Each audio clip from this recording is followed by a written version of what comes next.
Hello friends, welcome to our YouTube channel learn with NH. आज के इस video में हम दोस्तों क्लास 9th की जो सीरीज हमारी चल रही थी वन लाइनर की, तो क्लास 9th की जो सीरीज चल रही है हमारी, उसमें आज हम राजनीतिक संगठन और प्रजामंडल वाला टॉपिक कंप्लीट करेंगे दोस्तों।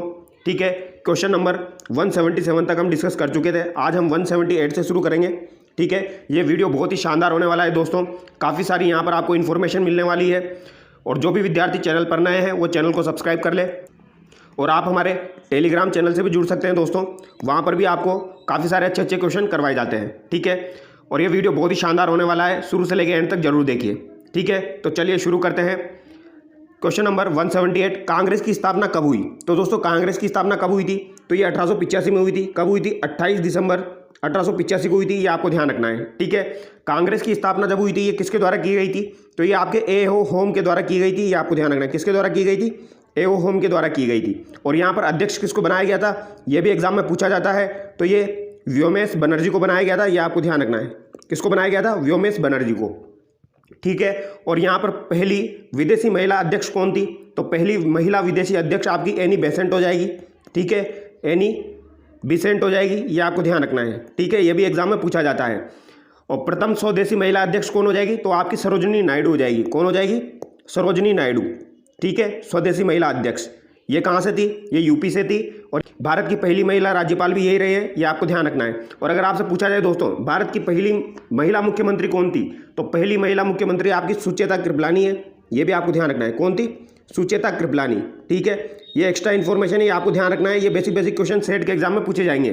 ठीक है, और बाकी एग्जाम्स में भी पूछे जाएंगे। आगे देखिए, 1888 में कांग्रेस के किस अधिवेशन में अजमेर के गोपीनाथ माथुर, किशन लाल, हरविलास सारदा राज्य के प्रतिनिधि के रूप में बनकर गए थे? तो दोस्तों ये दिल्ली अधिवेशन में, ठीक है, राज्य के प्रतिनिधि के रूप में बनकर गए थे। ये आपको ध्यान रखना है। ठीक है, आगे देखिए, राजपूताना मध्य भारत सभा नामक राजनीतिक संस्था की स्थापना गणेश शंकर विद्यार्थी, विजय सिंह पथिक, जमनालाल बजाज, चांदकरण शारदा, गिरधर शर्मा, स्वामी नरसिंह देव सरस्वती ने कहां पर की थी? तो दोस्तों राजपूताना मध्य भारत सभा की स्थापना 1918 में हुई थी। यह आपको ध्यान रखना है। कहां पर की गई थी? तो दिल्ली चांदनी चौक स्थित मारवाड़ी पुस्तकालय में की गई थी। यह आपको ध्यान रखना है, काफी इंपॉर्टेंट है दोस्तों। ठीक है, कहां पर की गई थी? दिल्ली चांदनी चौक स्थित मारवाड़ी पुस्तकालय में। आगे देखिए, राजपूताना मध्य भारत सभा के हुए अधिवेशन के बारे में कथन बताइए। तो दोस्तों राजपूताना मध्य भारत सभा के 4 अधिवेशन हुए थे। ठीक है, तो दोस्तों पहला अधिवेशन तो आपका कहां पर हुआ था? पहला अधिवेशन आपका दिल्ली में हो जाएगा। ठीक है, दूसरा अधिवेशन कहां पर हुआ दोस्तों? दूसरा अधिवेशन आपका दिसंबर 1919 में कहां पर हुआ? अमृतसर में हुआ था। ये आपको ध्यान रखना है, ये एग्जाम में पूछा जाता है। ठीक है, और तीसरा अधिवेशन कहां पर हुआ, जो कि बहुत ज्यादा इंपॉर्टेंट है, ये आपका मार्च 1920 में अजमेर में हुआ था। ये आपको ध्यान रखना है। ठीक है, ये अजमेर राजस्थान में हुआ था। और चौथा अधिवेशन कहां पर हुआ दोस्तों? चौथा अधिवेशन दिसंबर 1920 में नागपुर में हुआ था। ये आपको ध्यान रखना है। ठीक है, ये भी इंपॉर्टेंट है। यानी कि पहला दिल्ली हो जाएगा, दूसरा आपका पूछा जाता है अमृतसर, तीसरा आपका अजमेर हो जाएगा, चौथा आपका नागपुर हो जाएगा। इसके टोटल 4 अधिवेशन हुए थे। ठीक है, आगे देखिए, मार्च 1920 में राजपूताना मध्य भारत सभा के तीसरे अधिवेशन की अध्यक्षता किसने की थी? तो दोस्तों तीसरा अधिवेशन जो कि अजमेर में हुआ था मार्च 1920 में, इसकी अध्यक्षता जमनालाल बजाज के द्वारा की गई थी। ये आपको ध्यान रखना है, वेरी वेरी इंपॉर्टेंट। ठीक है, आगे देखिए, दिसंबर 1920 में राजपूताना मध्य भारत सभा के चौथे अधिवेशन नागपुर में निर्वाचित हुए अध्यक्ष नरसिंह चिंतामणि केलकर जब नागपुर नहीं पहुंच सके तो उनकी अध्यक्षता किसने की थी? तो दोस्तों उनकी अध्यक्षता किसने की थी? तो ये गणेश नारायण सोमाजी के द्वारा की गई थी। यानी कि यहाँ पर अध्यक्ष किसको बनाया जाना था? नरसिंह चिंतामणि को बनाया जाना था। ठीक है, बट वो नहीं पहुंच पाए, तो फिर किसको बनाया गया? तो गणेश नारायण सोमाजी को बनाया गया। ये आपको ध्यान रखना है। ठीक है, किसको बनाया गया? गणेश नारायण सोमाजी को बनाया गया, जो कि नागपुर में हुआ था चौथा अधिवेशन। तो ये सवाल आपसे पूछा जा सकता है, कौन वहां पर नहीं पहुंच पाए थे? नरसिंह चिंतामणि। और किसको बनाया गया? गणेश नारायण सोमाजी को बनाया गया। ये आपको ध्यान रखना है। ठीक है, आगे देखते हैं दोस्तों, विजय सिंह पथिक, राम नारायण चौधरी तथा हरिभाऊ किंकर ने मिलकर वर्धा में राजस्थान सेवा संघ की स्थापना कब की? तो दोस्तों राजस्थान सेवा संघ की स्थापना 1919 में की थी। ये आपको ध्यान रखना है, किसके द्वारा की गई थी? विजय सिंह पथिक, राम नारायण चौधरी और हरिभाऊ किंकर के द्वारा की गई थी। ठीक है, वर्धा कहाँ पर है? आपका महाराष्ट्र में। ये आपको ध्यान रखना है, वर्धा कहाँ पर है? महाराष्ट्र में। ठीक है, वर्धा से विजय सिंह पथिक के द्वारा राजस्थान केसरी नामक समाचार पत्र निकाला गया था। ये भी आपको ध्यान रखना है। ठीक है, केसरी नामक समाचार पत्र निकाला गया था वर्धा से। ठीक है, और नवीन राजस्थान अजमेर से निकाला गया था। और अगर आपसे पूछा जाए दोस्तों, राजस्थान सेवा संघ जो था ये 1920 में कहाँ पर ट्रांसफर किया गया? इसका स्थानांतरण कहाँ पर किया गया? तो 1920 में इसका स्थानांतरण अजमेर किया गया था। ये भी आपको ध्यान रखना है। ठीक है, आगे देखिए, राजस्थान के राजनीतिक व क्रांतिकारी भंवरलाल सर्राफ किस प्रजामंडल के प्रथम अध्यक्ष बने? तो दोस्तों भंवरलाल सर्राफ जो थे ये जोधपुर प्रजामंडल के प्रथम अध्यक्ष बने थे, ये आपको ध्यान रखना है। ठीक है, जोधपुर प्रजामंडल के संस्थापक कौन हो जाएंगे दोस्तों? आपके जयनारायण व्यास हो जाएंगे, ये आपको ध्यान रखना है। जोधपुर प्रजामंडल की स्थापना 1934 में हुई थी और यहाँ पर अध्यक्ष भंवरलाल सर्राफ को बनाया गया था। ठीक है, ये आपको ध्यान रखना है। आगे देखते हैं दोस्तों, अंग्रेजों की राय बहादुर की उपाधि लौटाने वाले जयपुर के क्रांतिकारी थे। तो ये जमनालाल बजाज हो जाएंगे जिन्होंने राय बहादुर की उपाधि लौटा दी थी दोस्तों, ये आपको ध्यान रखना है। ठीक है, अगला देखिए दोस्तों, 15 मार्च 1921 को अजमेर में द्वितीय राजनीतिक सम्मेलन की अध्यक्षता किसने की, जिसमें मोतीलाल नेहरू भी उपस्थित थे? तो दोस्तों इसकी अध्यक्षता मौलाना शौकत अली के द्वारा की गई थी, ये आपको ध्यान रखना है। ठीक है, अजमेर में जो 1921 में राजनीतिक सम्मेलन हुआ था उसकी अध्यक्षता मौलाना शौकत अली के द्वारा की गई थी, ये आपको ध्यान रखना है। ठीक है, यहाँ से इसी प्रकार के सवाल पूछे जाते हैं दोस्तों, संस्थापक कौन था, अध्यक्ष कौन था, ठीक है, उपाध्यक्ष कौन था, स्थापना कब हुई थी, इसी तरीके के सवाल यहाँ से पूछे जाते हैं। आगे देखिए, अंग्रेजों ने जर्मनी से संधि वार्ता में भाग लेने के लिए भारत के प्रतिनिधित्व करने हेतु पेरिस किसे भेजा था? तो दोस्तों पेरिस जो भेजा था भारत के प्रतिनिधित्व के रूप में, तो ये गंगा सिंह को भेजा था, ये आपको ध्यान रखना है। ठीक है, आगे देखिए, 1921 में नरेंद्र मंडल की स्थापना किसने की, जिसकी अध्यक्षता वायसराय ने की थी? तो दोस्तों नरेंद्र मंडल की स्थापना गंगा सिंह के द्वारा की गई थी, ये आपको ध्यान रखना है। कब की गई थी? 1921 में की गई थी। 1921 भी एग्जाम में पूछा जाता है, गंगा सिंह एग्जाम में पूछा जाता है। अध्यक्षता किसने की थी दोस्तों? ये इंपॉर्टेंट है, अध्यक्षता यहाँ पर वायसराय के द्वारा की गई थी। किसके द्वारा की गई थी? वायसराय के द्वारा। स्थापना गंगा सिंह ने की थी बट अध्यक्षता वायसराय के द्वारा की गई थी। ठीक है, याद रह जाएगा। आगे देखिए दोस्तों, स्वदेशी वस्त्र पहनने तथा तिलक स्वराज्य कोष में चंदा देने के कारण राजस्थान की किस रियासत के राजा ने शिव मूर्ति सिंह संपूर्णानंद आनंद वर्मा को सरकारी नौकरी से निलंबित कर दिया था? तो दोस्तों ये बीकानेर के जो राजा थे उन्होंने शिव मूर्ति सिंह, संपूर्णानंद और आनंद वर्मा को सरकारी नौकरी से निलंबित कर दिया था, ये आपको ध्यान रखना है। ठीक है, स्वदेशी वस्त्र पहनने के चक्कर में और तिलक स्वराज्य कोष में चंदा देने के कारण।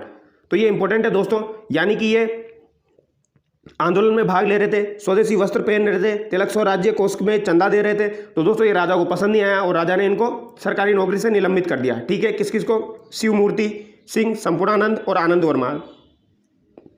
आगे देखिए, उदयपुर महाराणा फतेह सिंह अंग्रेजों के कहने पर किसे 28 जुलाई 1921 को उदयपुर का शासन दे देते हैं? तो दोस्तों फतेह सिंह अंग्रेजों के कहने पर 1921 में उदयपुर का शासन किसे दे देते हैं? भूपाल सिंह को दे देते हैं दोस्तों, ये आपको ध्यान रखना है। ठीक है, भूपाल सिंह के बारे में भी हम आगे पढ़ेंगे। आगे देखिए, फतेह सिंह के बाद शासक बने भोपाल सिंह ने अंग्रेज सरकार की इच्छानुसार मंत्रिमंडल बनाया, उसमें राजस्व विभाग किसे सौंपा गया? तो दोस्तों इसमें राजस्व विभाग जो है ये मिस्टर ट्रेंच को सौंपा गया था, ये आपको ध्यान रखना है। ठीक है, ये इंपॉर्टेंट है, ये पूछा जा सकता है दोस्तों। ठीक है, भोपाल सिंह जब राजा बने तो मंत्रिमंडल बनाया गया, तो उसमें राजस्व विभाग मिस्टर ट्रेंच को सौंपा गया था। ठीक है, आगे देखिए, 1949 में जोधपुर रियासत का विलय राजस्थान एकीकरण के किस चरण में हुआ? तो दोस्तों जोधपुर रियासत का विलय राजस्थान के एकीकरण में चौथे चरण में हुआ था। ठीक है, ये एकीकरण का क्वेश्चन आ गया यहाँ पर, ये आपको ध्यान रखना है, चौथे चरण में हुआ था। ठीक है, जोधपुर का विलय वरद राजस्थान में। आगे देखिए, बीकानेर में जन जागृति लाने वाले सर्वप्रथम चूरू के क्रांतिकारी थे। तो दोस्तों चूरू के क्रांतिकारी जो कि बीकानेर में जन जागृति लाने वाले सर्वप्रथम, ये इंपॉर्टेंट है दोस्तों, जहां पर भी सर्वप्रथम पूछा जाता है वो इंपॉर्टेंट हो जाता है। ठीक है, तो ये कौन थे? स्वामी गोपाल दास, ये आपको ध्यान रखना है। ठीक है, एक बार फिर से बता देता हूँ, बीकानेर में जन जागृति लाने वाले सर्वप्रथम चूरू के क्रांतिकारी कौन थे? तो ये स्वामी गोपाल दास थे। ठीक है, बीकानेर के अंदर। आगे देखिए, 1936 में बीकानेर प्रजामंडल की स्थापना मग्गाराम वेद ने कहाँ की? तो दोस्तों मग्गाराम वेद के द्वारा 1936 में बीकानेर प्रजामंडल की स्थापना की गई थी। कहाँ पर? कलकत्ता के अंदर, ये आपको ध्यान रखना है। ठीक है, 1936 ध्यान रखना है। ठीक है, और इनके सहायक कौन थे दोस्तों? रघुवर दयाल गोयल, ये भी आपको ध्यान रखना है। इनके सहायक कौन हो जाएंगे? रघुवर दयाल गोयल हो जाएंगे, ये आपको ध्यान रखना है। ठीक है, आगे देखिए, 1946 में महाराजा गंगा सिंह की मृत्यु के बाद बीकानेर के नए शासक बने थे। तो दोस्तों गंगा सिंह की मृत्यु हो गई थी तो बीकानेर के नए शासक कौन बने थे? शार्दुल सिंह बने थे, ये आपको ध्यान रखना है। ठीक है, 1946 में, ये आपको ध्यान रखना है, ये इंपॉर्टेंट है। ठीक है, आगे देखिए, किस वर्ष बीकानेर एक्ट पास करके द्विसदनीय व्यवस्थापिका राज्यसभा व धारासभा हाईकोर्ट लोक सेवा आयोग की स्थापना की गई? तो दोस्तों ये 1947 में की गई थी। ठीक है, द्विसदनीय व्यवस्थापिका राज्यसभा, धारासभा, हाईकोर्ट और लोक सेवा आयोग की स्थापना कब की गई थी? तो 1947 में की गई थी, बीकानेर एक्ट पास करके, ये आपको ध्यान रखना है। ठीक है, आगे देखिए, 28 अप्रैल 1947 को बीकानेर के प्रतिनिधि के रूप में किसे संविधान निमात्री सभा में प्रशासनिक अधिकारी के रूप में नियुक्त किए गए? तो दोस्तों ये मैंने आपको बताया बीकानेर की पन्नी, तो ये आपके हो जाएंगे के.एम. पणिकर, ये आपको ध्यान रखना है। कौन हो जाएंगे? बीकानेर की पन्नी यानी के.एम. पणिकर। ठीक है, 28 अप्रैल 1947 को बीकानेर से ये प्रशासनिक अधिकारी के रूप में नियुक्त किए गए थे। ठीक है, आगे देखिए दोस्तों, भारत के संविधान निर्माण में बीकानेर से प्रत्यक्ष तौर पर सदस्य के रूप में भाग लिया। तो दोस्तों संविधान निर्माण में बीकानेर से प्रत्यक्ष तौर पर सदस्य के रूप में भाग किसने लिया था? ये जसवंत सिंह ने लिया। इंपॉर्टेंट है दोस्तों, वेरी वेरी इंपॉर्टेंट है, ठीक है, ध्यान रखना है। बीकानेर से प्रत्यक्ष तौर पर सदस्य के रूप में भाग किसने लिया था? तो जसवंत सिंह के द्वारा लिया गया था। इंपॉर्टेंट है दोस्तों, ठीक है। आगे देखिए, भारत और पाक विभाजन के लिए माउंटबेटन योजना कब बनी? तो माउंटबेटन योजना दोस्तों 3 जून 1947 को बनी थी। ये आपको ध्यान रखना है, कब बनी? 3 जून 1947 को। ये आपके बुक में दिया हुआ है तो पूछा जा सकता है। आगे देखिए, बीकानेर राज्य के महाराजा जिन्होंने भारतीय संघ में सम्मिलित होने के लिए हस्ताक्षर किए, तो ये आपके कौन हो जाएंगे? शार्दुल सिंह हो जाएंगे, ठीक है। जसवंत सिंह के बाद ये राजा बने। आगे देखिए, जैसलमेर प्रजामंडल के बारे में कुछ इंपॉर्टेंट तथ्य देख लेते हैं दोस्तों। जैसलमेर का पहला समाचार पत्र विजय 1920 में प्रारंभ हुआ। तो दोस्तों विजय नामक समाचार पत्र जैसलमेर का पहला समाचार पत्र था, ये आपको ध्यान रखना है, जो कि 1920 में प्रकाशित हुआ था। वेरी वेरी इंपॉर्टेंट, ठीक है। 1932 में माहेश्वरी समाज नवयुवक मंडल का गठन किया गया। तो 1932 में दोस्तों माहेश्वरी समाज नवयुवक मंडल का गठन भी किया गया था, ये आपको ध्यान रखना है, ठीक है। आगे देखते हैं दोस्तों, जैसलमेर प्रजामंडल की स्थापना दोस्तों 1945 में मीठालाल व्यास ने जोधपुर में जैसलमेर प्रजामंडल की स्थापना की। तो दोस्तों जैसलमेर प्रजामंडल की स्थापना कहाँ पर की गई थी? जैसलमेर में नहीं की गई। कहाँ पर की गई? जोधपुर में की गई। जैसलमेर प्रजामंडल की स्थापना जोधपुर में की गई। कब की गई? 1945 में की गई। किसके द्वारा की गई थी दोस्तों? मीठालाल व्यास के द्वारा, ठीक है। जैसलमेर के लोग 4-5 मीठे बोल बोलते हैं, तो 4-5 से 45 हो जाएगा, 1945 मीठे बोल बोलते हैं, तो मीठालाल व्यास हो जाएगा, ठीक है। और जोधपुर में जैसलमेर प्रजामंडल की स्थापना हुई, ध्यान रखना इंपॉर्टेंट है। आगे देखिए, 24 अप्रैल 1938 को मेवाड़ प्रजामंडल की स्थापना किसने की थी? तो दोस्तों मेवाड़ प्रजामंडल की स्थापना कब हुई थी? 24 अप्रैल 1938 को हुई थी। डेट ध्यान रखनी है। किसके द्वारा की गई थी? माणिक्य लाल वर्मा के द्वारा की गई थी। वेरी वेरी इंपॉर्टेंट, ठीक है। और यहाँ पर अध्यक्ष किसको बनाया गया था? तो बलवंत सिंह मेहता को अध्यक्ष बनाया गया था। किसको अध्यक्ष बनाया गया? बलवंत सिंह मेहता को अध्यक्ष बनाया गया था। इंपॉर्टेंट है, ठीक है। बलवंत सिंह मेहता को यहाँ पर अध्यक्ष बनाया गया था। और अगर आपसे पूछा जाए 1941 का जो अधिवेशन हुआ था दोस्तों मेवाड़ का, उसमें अध्यक्ष किसको बनाया गया? तो वहां पर वापस माणिक्यलाल वर्मा अध्यक्ष बन जाते हैं, ठीक है। आगे देखिए, 1938 में मेवाड़ प्रजामंडल की स्थापना के बाद मेवाड़ के प्रधानमंत्री धर्म नारायण ने इसे गैर कानूनी संस्था घोषित किया। बाद में इस पर प्रतिबंध कब हटाया गया? तो ये 1941 में हटाया गया, ठीक है। ये भी इंपॉर्टेंट है दोस्तों। 1938 में जब मेवाड़ प्रजामंडल की स्थापना हुई थी तो मेवाड़ के प्रधानमंत्री थे धर्म नारायण। क्या नाम था दोस्तों? धर्म नारायण, ठीक है। ये नाम आपको ध्यान रखना है। धर्म नारायण ने इसे क्या किया? गैर कानूनी घोषित कर दिया। और इसे प्रतिबंध कब हटाया फिर दोबारा? तो 1941 में इसे प्रतिबंध हटाया गया था, ये आपको ध्यान रखना है। आगे देखिए दोस्तों, जब मेवाड़ प्रजामंडल पर प्रतिबंध लगा तब माणिक्यलाल वर्मा मेवाड़ छोड़कर कहाँ चले गए थे? तो दोस्तों जब प्रतिबंध लगा था तो माणिक्यलाल वर्मा मेवाड़ छोड़ चुके थे, तो ये कहाँ पर चले गए थे? अजमेर चले गए थे, ये आपको ध्यान रखना है, ठीक है। और 1941 में वापस प्रतिबंध हटाता, तो ये सवाल पूछा जा सकता है दोस्तों। राजपूताना मध्य भारत सभा की स्थापना कब हुई?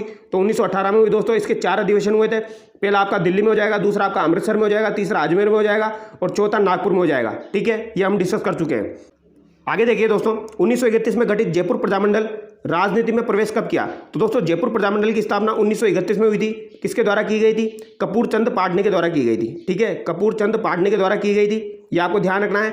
बट जयपुर प्रजामंडल जो था उसने राजनीति में प्रवेश कब किया? तो ये 1938 में किया था, ये आपको ध्यान रखना है, ठीक है। जयपुर प्रजामंडल का जो है 1938 में अधिवेशन हुआ था दोस्तों। और 1938 में जो अधिवेशन हुआ था उसकी अध्यक्षता जमनालाल बजाज ने की थी। किसने की थी? जमनालाल बजाज के द्वारा की गई थी, ये भी आपको ध्यान रखना है, ठीक है। ये भी वेरी वेरी इंपॉर्टेंट है, एग्जाम में पूछा जाता है। अभी आरपीसी के द्वारा पूछा गया था। आगे देखिए, प्रजामंडल की स्थापना के बारे में देख लेते हैं। मारवाड़ प्रजामंडल की स्थापना दोस्तों 1934 में हुई थी, ये आपको ध्यान रखना है, ठीक है, इंपॉर्टेंट है। कोटा प्रजामंडल की स्थापना दोस्तों 1939 में हुई थी, ठीक है। किसने की थी? नेनूराम शर्मा के द्वारा। आगे देखिए, उदयपुर प्रजामंडल की स्थापना यानी मेवाड़ प्रजामंडल की स्थापना 24 अप्रैल 1938 को हो जाएगी, ठीक है। बीकानेर प्रजामंडल की स्थापना 1936 में हुई थी। और दोस्तों धौलपुर प्रजामंडल जो है उसकी स्थापना भी 1936 में हुई थी, ये आपको ध्यान रखना है, ठीक है। जैसलमेर प्रजामंडल की स्थापना कब हुई दोस्तों? तो ये आपकी 1945 में हुई थी। सिरोही प्रजामंडल की स्थापना 1939 में हुई थी। इसके बारे में हम देखेंगे दोस्तों, किसके द्वारा की गई थी? ये गोकुल भाई भट्ट के द्वारा की गई थी, गोकुल भाई भट्ट के द्वारा की गई थी, ठीक है। भरतपुर प्रजामंडल की स्थापना 1938 में हुई। अलवर प्रजामंडल की स्थापना भी दोस्तों 1938 में हुई थी, ठीक है। 1938 में काफ़ी सारे प्रजामंडल की स्थापना हुई थी, ये आपको ध्यान रखना है, ठीक है। और सिरोही प्रजामंडल जो है दोस्तों इसकी स्थापना 1939 को गोकुल भाई भट्ट के द्वारा की गई थी। सिरोही प्रजामंडल का जो प्रशासन था दोस्तों वो किसको सौंपा गया था? तो ये मुंबई को सौंपा गया था, ये आपको ध्यान रखना है। किसको सौंपा गया था? बम्बई को सौंपा गया था, ठीक है। आगे देखिए, राजस्थान में जन आंदोलन सर्वप्रथम किस रियासत से प्रारंभ हुआ? इंपॉर्टेंट क्वेश्चन दोस्तों। राजस्थान में जन आंदोलन सर्वप्रथम जोधपुर रियासत से प्रारंभ हुआ था। वेरी वेरी इंपॉर्टेंट है, ध्यान रखना है, ठीक है। मारवाड़ लोक परिषद को कब गैर कानूनी घोषित किया गया? तो दोस्तों मारवाड़ लोक परिषद को मार्च 1940 में गैर कानूनी घोषित किया गया था, ये आपको ध्यान रखना है, ठीक है। आगे देखिए, मारवाड़ रियासत में सुभाष चंद्र बोस का आगमन कब हुआ? तो दोस्तों मारवाड़ रियासत के अंदर सुभाष चंद्र बोस का आगमन कब हुआ? जनवरी 1938 को। वेरी वेरी इंपॉर्टेंट है दोस्तों, ठीक है, ध्यान रखना है, जनवरी 1938, ठीक है। सुभाष चंद्र बोस का आगमन मारवाड़ रियासत में 1938 में हुआ था, ये आपको ध्यान रखना है, ठीक है। सुभाष चंद्र बोस से रिलेटेड कुछ बातें मैं आपको बता देता हूं दोस्तों। 2 अधिवेशन आपको ध्यान रखना है। एक अधिवेशन कौन सा है दोस्तों? एक तो आपका लाहौर अधिवेशन है। कौन सा अधिवेशन है? लाहौर अधिवेशन आपको ध्यान रखना है, जो कि कब हुआ था दोस्तों? 1929 में हुआ था, ठीक है। इसकी अध्यक्षता किसने की थी? इसकी अध्यक्षता जवाहरलाल नेहरू के द्वारा की गई थी, ठीक है, जवाहरलाल नेहरू के द्वारा की गई थी। पर यहाँ पर सुभाष चंद्र बोस जो थे दोस्तों, यहाँ पर सुभाष चंद्र बोस ने क्या किया था दोस्तों? तो इन्होंने यहाँ पर स्वराज्य की मांग की थी, ये आपको ध्यान रखना है, स्वराज्य की मांग की थी। तो ये एग्जाम में पूछा जाता है, किस प्रजामंडल के दौरान स्वराज्य की मांग की गई थी दोस्तों? तो ये आपको ध्यान रखना है, स्वराज्य की मांग जो की गई थी वो लाहौर अधिवेशन के दौरान सुभाष चंद्र बोस के द्वारा की गई थी। और एक अधिवेशन दोस्तों आपका कब हुआ? 1938 में। ये कौन सा अधिवेशन था? ये हीरापुरा अधिवेशन था, जो कि कहाँ पर हुआ था आपका दोस्तों? हीरापुरा अधिवेशन, ये आपका गुजरात में हुआ था, ठीक है। और हीरापुरा अधिवेशन जो हुआ था दोस्तों, इसकी अध्यक्षता किसने की थी? इसकी अध्यक्षता आपके कौन हो जाएंगे? सुभाष चंद्र बोस हो जाएंगे, ये आपको ध्यान रखना है, ठीक है। सुभाष चंद्र बोस ने इसकी अध्यक्षता की थी, ठीक है। लाहौर की तो जवाहरलाल नेहरू के द्वारा की गई, और हीरापुरा का जो अधिवेशन हुआ उसकी अध्यक्षता सुभाष चंद्र बोस के द्वारा की गई, ये आपको ध्यान रखना है, ठीक है। आगे देखिए, फूलचंद बाफना, शिवदयाल, तुलसीदास राठी किस लोक परिषद के डिक्टेटर थे जिन्हें गिरफ्तार किया गया? तो दोस्तों ये मारवाड़ लोक परिषद, ठीक है। फूलचंद बाफना, शिवदयाल, तुलसीदास का संबंध किससे? मारवाड़ से, ये आपको ध्यान रखना है, ठीक है। रमा देवी, कृष्णा कुमारी, दयावंती, सावित्री देवी माथुर, सूरज देवी माथुर का संबंध किस प्रजामंडल आंदोलन से था? तो दोस्तों इनका संबंध जो है ये जोधपुर प्रजामंडल आंदोलन से है, ये आपको ध्यान रखना है, ठीक है। रमा देवी का, कृष्णा कुमारी, दयावंती, सावित्री देवी माथुर, सूरज देवी माथुर, ठीक है। आगे देखते हैं दोस्तों, जून 1947 में जोधपुर के महाराजा उमेश सिंह की मृत्यु के बाद नए शासक कौन बने? तो दोस्तों यहाँ पर हनुमंत सिंह बने थे। कौन बने थे दोस्तों? हनुमंत सिंह, ये आपको ध्यान रखना है, हनुमंत सिंह बने थे, ठीक है। यहाँ पर हनुमंत सिंह लिखा हुआ है, हनुमंत सिंह बने थे, ये आपको ध्यान रखना है, ठीक है। आगे देखिए, राजस्थान के स्वतंत्रता संघर्ष को 3 चरणों में विभाजित किया जाता है। कौन कौन से चरण है वो हम देख लेते हैं। प्रथम चरण जो है आपका वो कौन सा है दोस्तों? 1927 ईस्वी से पूर्व का, ठीक है। इसे सामाजिक और मानवतावादी समस्याओं पर केंद्रित था, ये माना जाता है, ठीक है। दूसरा चरण आपका 1927 से 1938। 1927 में All India State Peoples Conference की स्थापना हुई, ठीक है। 1927 में All India State Peoples Conference की स्थापना हुई थी, ये आपको ध्यान रखना है, ये पूछा जा सकता है 1927 में, ठीक है। आगे देखिए दोस्तों, इसका जो तीसरा चरण है दोस्तों 1938 से 1949। 1938 में हीरापुरा कांग्रेस अधिवेशन के बाद प्रजामंडल आंदोलन शुरू हुए, ये आपको ध्यान रखना है, ठीक है। और इसकी अध्यक्षता किसने की थी? सुभाष चंद्र बोस के द्वारा की गई थी। स्वराज्य की मांग कब की गई थी? लाहौर अधिवेशन में 1929 में की गई, ठीक है। आगे देखिए दोस्तों, 1941 मेवाड़ प्रजामंडल के प्रथम अधिवेशन के सभापति किन्हें नियुक्त किया गया, जिसमें आचार्य जेबी कृपलानी व विजय लक्ष्मी पंडित भी शामिल हुई? तो दोस्तों ये अभी मैंने आपको बताया 1941 का जो अधिवेशन हुआ था उसमें अध्यक्षता माणिक्यलाल वर्मा जी के द्वारा की गई थी, ठीक है। यानी कि सभापति कौन थे? माणिक्यलाल वर्मा थे, ये आपको ध्यान रखना है, ठीक है। और यहाँ पर दोस्तों आचार्य जेबी कृपलानी, ये भी आपको ध्यान रखना है, और विजय लक्ष्मी पंडित, ये भी आपको ध्यान रखना है, ठीक है। ये यहाँ पर आए थे, ये आपको ध्यान रखना है, ठीक है। आचार्य जेबी कृपलानी और विजय लक्ष्मी पंडित इसमें शामिल हुए थे, ठीक है। आगे देखिए, दिसंबर 1945 में मेवाड़ प्रजामंडल के निमंत्रण पर अखिल भारतीय देशी राज्य लोक परिषद का 7वां अधिवेशन कहाँ हुआ? तो दोस्तों दिसंबर 1945 में मेवाड़ प्रजामंडल के निमंत्रण पर अखिल भारतीय देशी राज्य लोक परिषद का 7वां अधिवेशन जो है ये उदयपुर में हुआ था, ठीक है। और पहला अधिवेशन पूछा जाए दोस्तों तो ये बंबई में हुआ था, ये आपको ध्यान रखना है। पहला अधिवेशन बंबई में हुआ था, 7वां अधिवेशन उदयपुर में हुआ था, ठीक है। किसके निमंत्रण पर? तो मेवाड़ प्रजामंडल के निमंत्रण पर, ये आपको ध्यान रखना है। कब हुआ था ये भी पूछा जा सकता है, तो दिसंबर 1945 में हुआ था। आगे देखिए, उदयपुर में 7वें अखिल भारतीय देशी राज्य लोक परिषद की अध्यक्षता किसने की थी? तो दोस्तों ये पंडित जवाहरलाल नेहरू के द्वारा की गई थी, ये आपको ध्यान रखना है, जो 7वां अधिवेशन हुआ था। आगे देखिए, मेवाड़ के संविधान का प्रारूप किसने तैयार किया? तो दोस्तों मेवाड़ के संविधान का प्रारूप जो है ये के एम मुंशी के द्वारा तैयार किया गया था।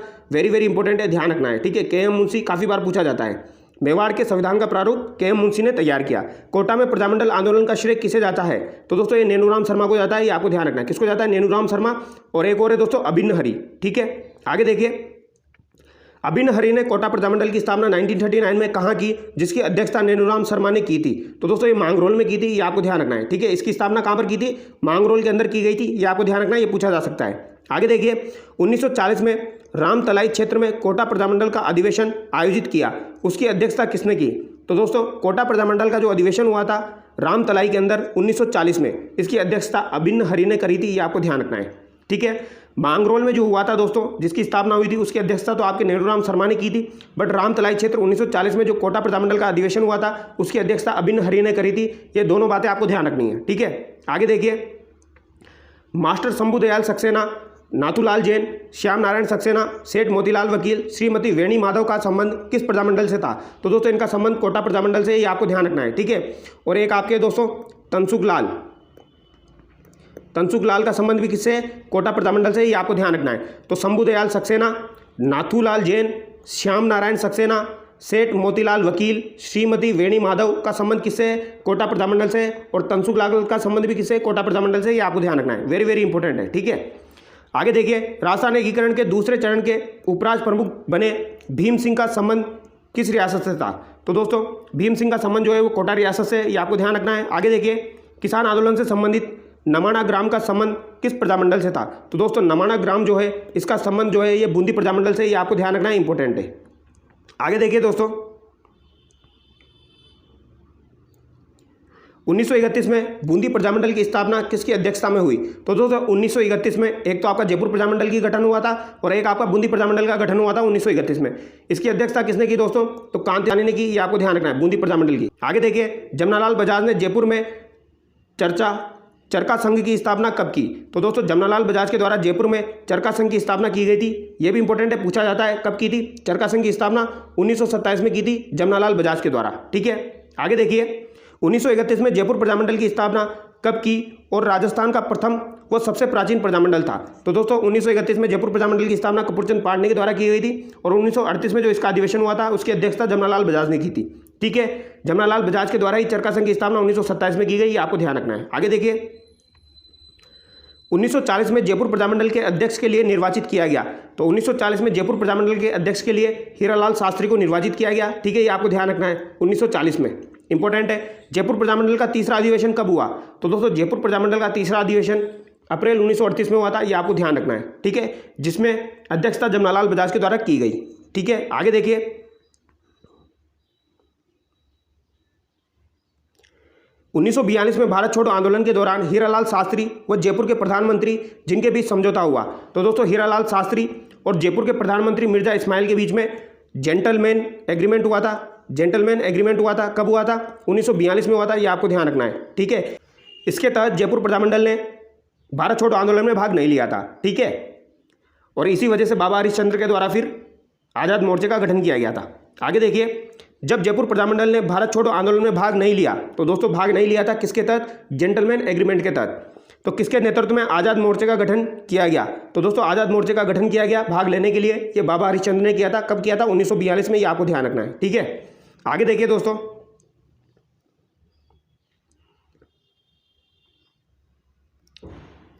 किसकी मध्यस्थता से आज़ाद मोर्चे का जयपुर प्रजामंडल में 1945 में विलय हो गया? दोस्तों काफ़ी इंपॉर्टेंट क्वेश्चन है। ठीक है, जयपुर प्रजामंडल का विलय 1945 में हो गया था। ठीक है, किसमें हो गया था? आज़ाद मोर्चे में। तो ये किसकी मध्यस्थता से हुआ था? तो पंडित जवाहरलाल नेहरू ने करवाया था, ये आपको ध्यान रखना है। ठीक है, 1945 में जयपुर प्रजामंडल का विलय आज़ाद मोर्चे में करवा दिया किसने? जवाहरलाल नेहरू ने, ये आपको ध्यान रखना है। ठीक है, आगे देखिए, पंडित हरिनारायण शर्मा को किस रियासत में जनता में जागृति लाने का श्रेय दिया जाता है? तो दोस्तों हरिनारायण शर्मा का संबंध किससे? अलवर प्रजामंडल से, ये आपको ध्यान रखना है। ठीक है, अलवर प्रजामंडल की स्थापना 1938 में हुई थी।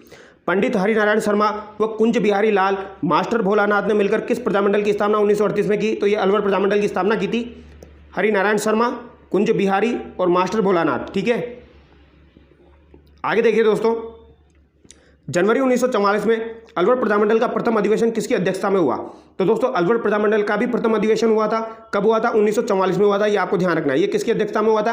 तो भवानी शंकर शर्मा की अध्यक्षता में हुआ था, ये आपको ध्यान रखना है। ठीक है, हरिनारायण शर्मा, कुंज बिहारी और मास्टर भोलानाथ ने तो 1938 में अलवर प्रजामंडल की स्थापना की थी, बट प्रथम अधिवेशन भवानी शंकर शर्मा के अध्यक्षता में हुआ था, ये आपको ध्यान रखना है। ठीक है, आगे देखिए, बाबा हरिश्चंद्र, चिरंजी लाल मिश्र, विजय देश पांडे वो मुक्तिलाल मोदी का संबंध किससे था? तो ये आज़ाद मोर्चे से था, ये आपको ध्यान रखना है। नाम आपको ध्यान रखना है दोस्तों, चिरंजी लाल मिश्र, विजय देश पांडे, मुक्तिलाल मोदी और बाबा हरिश्चंद्र। ठीक है, आगे देखिए 1934 में महात्मा गांधी ने राजस्थान का दौरा किया था। सर्वप्रथम वह किस स्थान पर आए थे? तो 1934 में महात्मा गांधी राजस्थान आए तो ये कहाँ पर आए थे? सर्वप्रथम अजमेर में आए थे, ये पूछा जा सकता है। ठीक है, आगे देखिए अलवर के दीवान जिन्हें महात्मा गांधी की हत्या में मिलीभगत होने के संदेह के कारण हटाया गया, तो ये थे NB खरे। कौन थे दोस्तों? NB खरे। महात्मा गांधी की जब हत्या हुई थी दोस्तों, तो हत्या में मिलीभगत के संदेह के कारण NB खरे को हटा दिया था, ये आपको ध्यान रखना है। ये कहाँ के दीवान थे? अलवर के दीवान थे। ठीक है, NB खरे। आगे देखिए भरतपुर के शासक जिन्होंने हिंदी को राज्य भाषा का दर्जा दिया और गांव व नगरों में स्वायत्त शासी संस्थाओं को विकसित किया, तो ये किशन सिंह हो जाएंगे दोस्तों, याद रखना है। ठीक है, राजभाषा का दर्जा दिया हिंदी को और स्वायत्त शासी संस्थाओं को विकसित किया, किशन सिंह ने। भरतपुर के शासक थे ये। ठीक है, राजस्थान एकीकरण के समय जाट झंडा खतरे में है नारा किसने दिया? तो इंपॉर्टेंट है दोस्तों, जाट झंडा खतरे में है ये नारा किसने दिया? तो ये नारा आपके मान सिंह ने दिया था, ये आपको ध्यान रखना है। ठीक है, मान रखने के लिए किसने दिया? मान सिंह ने दिया, ये आपको ध्यान रखना है। आगे देखिए 1938 में भरतपुर प्रजामंडल की स्थापना गोपीलाल यादव और मास्टर आदित्यनाथ ने कहाँ पर की थी? तो दोस्तों ये रेवाड़ी के अंदर की थी, ये आपको ध्यान रखना है। ठीक है, भरतपुर प्रजामंडल की स्थापना 1938 में हुई थी, रेवाड़ी में गोपीलाल यादव और मास्टर आदित्यनाथ ने की थी। आगे देखिए भरतपुर प्रजामंडल के प्रथम अध्यक्ष किसे बनाया गया था? भरतपुर प्रजामंडल का प्रथम अध्यक्ष गोपीलाल यादव को बनाया गया था, ये आपको ध्यान रखना है। ठीक है, किसको बनाया गया? गोपीलाल यादव को। आगे देखिए 30 दिसंबर 1940 को भरतपुर प्रजा परिषद का पहला सम्मेलन किसकी अध्यक्षता में हुआ? इंपॉर्टेंट है दोस्तों, भरतपुर प्रजा परिषद जो था दोस्तों, इसका पहला सम्मेलन किसकी अध्यक्षता में हुआ था? तो ये जयनारायण व्यास की अध्यक्षता में हुआ था, ये आपको ध्यान रखना है। ठीक है, ये कब हुआ था? 30 दिसंबर 1940 को भरतपुर प्रजा परिषद का पहला सम्मेलन जयनारायण व्यास की अध्यक्षता में हुआ था, आपको ध्यान रखना है। एटलीस्ट 1940 तो ध्यान कर ही लेना। ठीक है, आगे देखिए और अगर आपसे पूछा जाए दोस्तों भरतपुर प्रजा संघ की स्थापना कब हुई थी? भरतपुर प्रजा संघ की स्थापना कब हुई थी? तो ये आपकी 1928 में हुई थी, ये आपको ध्यान रखना है। कब हुई थी? ये 1928 में हुई थी, ये इंपॉर्टेंट है। ठीक है, आगे देखिए भरतपुर प्रजा परिषद का दूसरा अधिवेशन 23 मई 1945 को कहाँ आयोजित किया गया? तो ये बयाना में आयोजित किया गया था, ये आपको ध्यान रखना है। ठीक है, दूसरा अधिवेशन। ब्रज जन प्रतिनिधि समिति का गठन कब किया गया, जिसके नेता जुगल किशोर चतुर्वेदी व उपनेता मास्टर आदित्यनाथ बने? तो ये 1942 में किया गया था दोस्तों, ब्रज जन प्रतिनिधि समिति का गठन। ठीक है, तो जिसके नेता कौन थे? जुगल किशोर चतुर्वेदी थे और मास्टर आदित्यनाथ बने थे 1942 में। ठीक है, आगे देखिए 1936 में धौलपुर प्रजामंडल की स्थापना किसने की? धौलपुर प्रजामंडल की स्थापना कृष्णदत्त पालीवाल के द्वारा की गई थी। कब? 1936 में। ठीक है, आगे देखिए दोस्तों स्वामी श्रद्धानंद को किस रियासत में जन चेतना का कार्य करने के लिए जाना जाता है? दोस्तों बहुत ही ज़्यादा इंपॉर्टेंट है, स्वामी श्रद्धानंद को किस रियासत में जन चेतना का कार्य करने के लिए जाना जाता है? तो धौलपुर। ठीक है, श्रद्धानंद का संबंध कहाँ से हो जाएगा दोस्तों? धौलपुर से हो जाएगा, ये आपको ध्यान रखना है। इन्होंने धौलपुर के अंदर जन चेतना का कार्य किया, इन्होंने धौलपुर के अंदर जन चेतना का कार्य किया, ये आपको ध्यान रखना है। आगे देखिए तसीमो कांड का संबंध किस प्रजामंडल से था? तो दोस्तों तसीमो कांड का संबंध धौलपुर प्रजामंडल से, ये आपको ध्यान रखना है। ठीक है, और तसीमो कांड जो है दोस्तों, इसके बारे में कुछ इंपॉर्टेंट बात है वो मैं आपको बता देता हूं दोस्तों। ये कब हुआ था? तो ये नवंबर 1946 में हुआ था, ये आपको ध्यान रखना है। ठीक है, कब हुआ था? 1946 में हुआ था। और इससे संबंधित कौन कौन है दोस्तों? तो पंचम सिंह और छतर सिंह, ये आपको ध्यान रखना है। पंचम सिंह और छतर सिंह का संबंध किससे है दोस्तों? ये आपके तसीमो कांड से, ये आपको ध्यान रखना है। ठीक है, पंचम सिंह छतर सिंह नवंबर 1946, इनका संबंध किससे हो जाएगा? तसीमो कांड से। आगे देखिए 1938 में त्रिलोक चंद माथुर, चिरंजी लाल शर्मा व मान सिंह ने किस प्रजामंडल की स्थापना की थी? तो दोस्तों करौली प्रजामंडल की स्थापना 1938 में की थी, किसके द्वारा? त्रिलोक चंद माथुर के द्वारा। चिरंजी लाल शर्मा भी थे इसमें और मान सिंह भी थे। आगे देखिए भूपेंद्र नाथ त्रिवेदी व विनोद चंद्र के द्वारा 1943 में किस प्रजामंडल की स्थापना की गई? तो दोस्तों बांसवाड़ा प्रजामंडल की स्थापना 1943 में की गई थी, किसके द्वारा की गई थी? भूपेंद्र नाथ त्रिवेदी और विनोद चंद्र के द्वारा की गई थी, ये आपको ध्यान रखना है। आगे देखिए भोगीलाल पांड्या ने डूंगरपुर प्रजामंडल की स्थापना कब की? तो दोस्तों डूंगरपुर प्रजामंडल की स्थापना भोगीलाल पांड्या के द्वारा 1944 में की गई थी, ये आपको ध्यान रखना है। इन्हें वागड़ का गांधी कहा जाता है। क्या कहा जाता है इन्हें? वागड़ का गांधी कहा जाता है, ये भी आपको ध्यान रखना है। ठीक है, और जमनालाल बजाज जो है दोस्तों, उनको गांधी जी के 5वें पुत्र के रूप में जाना जाता है। अमृतलाल पाठक व चुन्नीलाल प्रभाकर द्वारा 1945 में किस प्रजामंडल की स्थापना की गई? तो दोस्तों अमृतलाल पाठक और चुन्नीलाल प्रभाकर जो थे, इन्होंने 1945 में प्रतापगढ़ प्रजामंडल की स्थापना की थी, ये आपको ध्यान रखना है। ठीक है, गोकुल भाई भट्ट व वर्दी शंकर त्रिवेदी ने सिरोही प्रजामंडल की स्थापना कब की? तो दोस्तों गोकुल भाई भट्ट, और ये नाम भी आपको ध्यान रखना है दोस्तों, वर्दी शंकर। ठीक है, इन्होंने सिरोही प्रजामंडल की स्थापना 1939 में की थी। ठीक है, और इसका प्रशासन किसे सौंपा गया था दोस्तों? बंबई सरकार को सौंपा गया था, ये आपको ध्यान रखना है। रियासतों से संबंधित समस्याओं के समाधान के लिए रियासती विभाग की स्थापना कब की गई? तो दोस्तों रियासती विभाग की स्थापना 5 जुलाई 1947 को की गई थी। काफी बार एग्जाम में पूछा जाता है। ठीक है, रियासती विभाग 5 जुलाई 1947। अब यहाँ पर कुछ इंपॉर्टेंट बातें मैं आपको बता देता हूँ दोस्तों, जैसे कि शाहपुरा प्रजामंडल, ठीक है।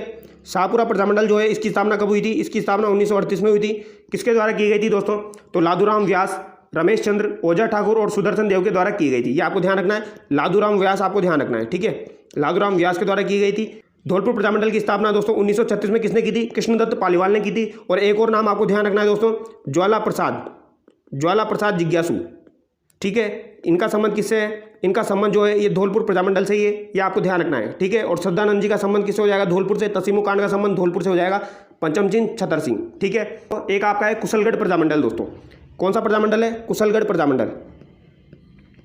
कुशलगढ़ प्रजामंडल की स्थापना कब हुई दोस्तों? तो कुशलगढ़ प्रजामंडल की स्थापना 1942 में हुई थी। किसके द्वारा की गई थी दोस्तों? तो ये कन्हैया लाल शर्मा के द्वारा की गई थी, ये आपको ध्यान रखना है। संस्थापक कौन थे? कन्हैया लाल शर्मा थे। और यहाँ पर अध्यक्ष कौन थे दोस्तों? तो भंवरलाल निगम थे, भंवरलाल निगम, ये आपको ध्यान रखना है, ठीक है। और इसकी ही तरह एक और आता है दोस्तों, किशनगढ़ प्रजामंडल। कौन सा? किशनगढ़ प्रजामंडल। तो किशनगढ़ प्रजामंडल की स्थापना 1939 में हुई थी दोस्तों। किसने की थी? कांतिलाल चौथानी के द्वारा की गई थी और जमाल शाह यहाँ पर अध्यक्ष थे, ठीक है। तो दोस्तों यहाँ पर हमारा वीडियो कंप्लीट होता है। अब हम नेक्स्ट वीडियो में दोस्तों एकीकरण के बारे में डिस्कस करेंगे और आगे का जो भी टॉपिक होगा उसके बारे में हम डिस्कस करेंगे, ठीक है। 2 वीडियो 9th क्लास के और आएंगे जिसमें आपकी पूरी 9th क्लास कंप्लीट हो जाएगी, ठीक है। तो आई होप आपको वीडियो अच्छा लगा होगा। अगर आपको वीडियो अच्छा लगा है तो चैनल को सब्सक्राइब जरूर करें। Thank you so much.